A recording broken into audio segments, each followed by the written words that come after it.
Salut à tous, dans cette vidéo je vais parler de la différence entre l'alphabet, nos 26 lettres, on est confiant, on les connaît toutes ces lettres, enfin j'espère, et les caractères chinois qui font flipper, mais on va voir que ça peut être super intéressant de voir comment ça marche, comment on peut apprendre à décrypter ces caractères, comment lire, tout simplement, parce que bon, ça n'a pas l'air si simple.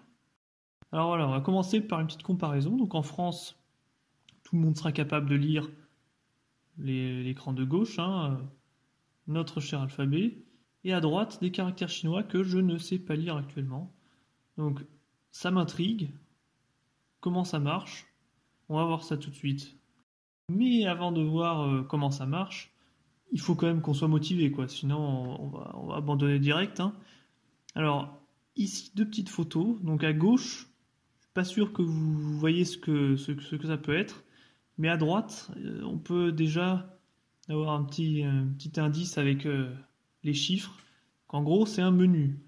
Donc voilà, si vous voulez aller en Chine, la bouffe là-bas est super bonne, sauf que si vous ne savez pas lire comme moi, eh ben ça craint, parce que bon, commander sans savoir ce qu'on prend, c'est pas cool.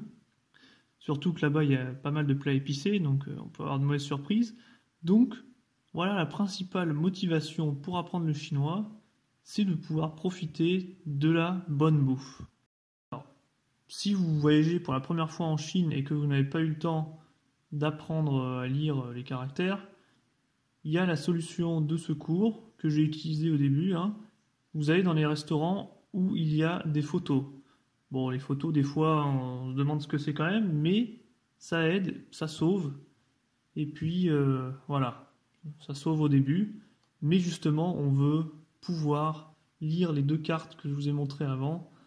Donc, c'est pour ça qu'on est là, assidu. Bon, c'est parti, maintenant, on rigole plus. Donc, ce qu'il faut savoir, c'est qu'un caractère est formé de composants qui le constituent. Donc, en gros, chaque composant va avoir une signification et ça peut se retrouver sur plusieurs caractères. Donc ça va nous aider à comprendre un caractère. Donc ici un petit exemple, donc vous pouvez voir déjà 3 caractères différents, mais il y a une similitude dans les 3 caractères, donc vous pouvez le voir, c'est cette espèce de rectangle, ce contour, donc on retrouve chez les 3 caractères. Et ce contour, c'est un composant, et il symbolise une enceinte, une limite. Donc ici, alors ma prononciation est géniale, Guo, ça veut dire pays. Donc un pays, ça a une frontière. Le deuxième, ça veut dire Yuan, c'est un jardin. Donc un jardin, c'est aussi délimité. Et troisième, c'est un petit peu plus compliqué, il a plusieurs significations. Kun, ça veut dire difficulté, entrave. Donc en gros, on est aussi paralysé, quoi. On peut plus bouger, donc voilà, enfin, vous m'avez compris. Donc voilà, une façon d'apprendre les caractères, c'est d'apprendre ces composants. Donc au fur et à mesure des vidéos, on va découvrir différents composants, et puis c'est comme ça qu'on va pouvoir apprendre les caractères plus facilement, je l'espère en tout cas. Alors maintenant qu'on a découvert quelques méthodes pour reconnaître la signification de certains caractères, on va voir comment ils se prononcent. Alors, malheureusement, donc ici un petit tableau, malheureusement, c'est pas comme la même prononciation qu'en français, ce serait un peu trop simple, donc c'est pas chi, dui, en, yu, kan, xiong, non, malheureusement, c'est pas comme ça. Donc, on peut utiliser ce qu'on appelle le pinyin, donc c'est la transcription de ces caractères donc avec notre alphabet pour nous aider à prononcer ces caractères. Donc en fait, chaque caractère correspond à un mot, quoi. On peut appeler ça comme ça, pour faire simple. Donc si on reconnaît un caractère et qu'on lui associe du pinyin, on peut ensuite prononcer correctement. Petit détail, mais qui est malheureusement important, vous voyez qu'il y a des accents un peu bizarres. C'est les tons. Donc, en chinois, il y a 4 tons différents, donc on verra ça plus tard. Mais ça, malheureusement, une importance énorme. Si on utilise le mauvais ton, on peut utiliser un mot, on pense que ça a une signification, sauf qu'en fait ça veut dire l'inverse. Donc, on peut peut-être insulter quelqu'un alors qu'en fait on voulait juste faire un compliment.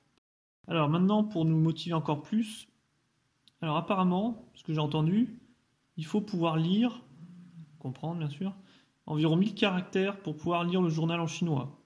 Donc là, sur cette photo, il y en a à peu près 100. Donc imaginez 10 fois cette photo, et c'est bon. Vous pouvez lire le journal en chinois. Facile, non?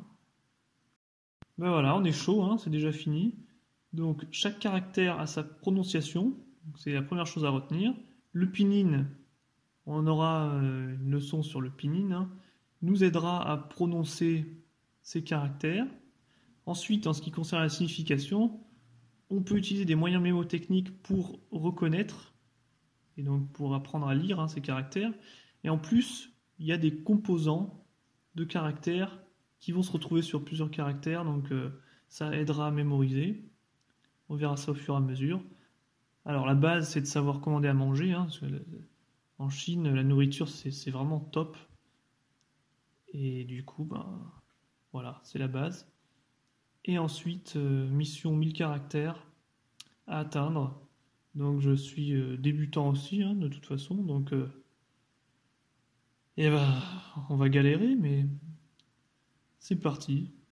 En tout cas, merci d'avoir suivi cette vidéo. Donc c'était une petite introduction, différence entre l'alphabet et les caractères. Donc je trouve ça super intéressant d'essayer de décrypter ces caractères chinois. Et puis après, c'est sûr que la prononciation avec les tons, c'est compliqué, hein, mais on va faire ça étape par étape, hein, donc ça va le faire. Et puis à bientôt.